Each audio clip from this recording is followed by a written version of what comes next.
Hi guys, ఎలా ఉన్నారు? అందరూ బాగున్నారా? ఈరోజు మా పెళ్లి రోజు కాబట్టి మా పెళ్లి విశేషాలు మీతో చెప్దాం అనుకున్నాను.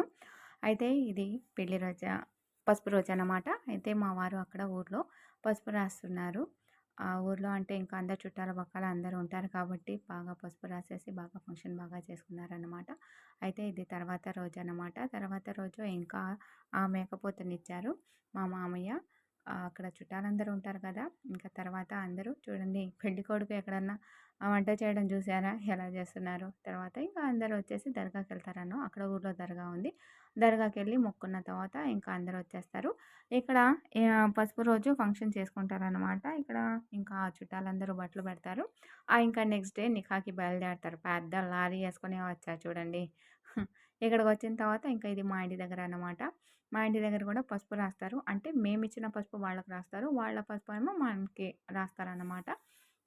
తర్వాత ఇంకా మా అక్కయ్య ఆహ్, తె పెళ్ళికొడుక్కి, పెళ్ళికూతురికి అక్క గాని, చెల్లి గాని ఉంటే ఇంకా నెత్తి మీద అలా క్లాత్ పెడతారు. చాలా ఫుడ్ ఐటెమ్స్ టిఫిన్స్‌కైతే పంపించాము. ఇంకా తర్వాత అందరూ రెడీ అవుతున్నారు. కార్‌లో వచ్చేసారనమాట జుమ్ జుమ్ అంటూ. ఇంకా వచ్చేసిన తర్వాత ఇక్కడ నిఖా జరుగుతుంది. అందరూ కూర్చొని చూస్తున్నారు. నిఖాకైతే సైన్స్ చేస్తారనమాట. సైన్‌లు చేసిన తర్వాత కుబుల్ హే క్యా అని అంటారు. కుబుల్ హే అని 3 సార్లు అంటే ఇంకా పెళ్ళైపోయినట్టు. ఇంకా తర్వాత పెళ్లి కూతురు, పెళ్లి కొడుకు నాన్నగారితో సైన్‌లు చేయించుకుంటారు. ఇంకా తర్వాత ఇంకా దువా చేస్తున్నారు. తర్వాత అత్తయ్య వచ్చేసి మెడలో నల్ల పూసలేస్తాననమాట.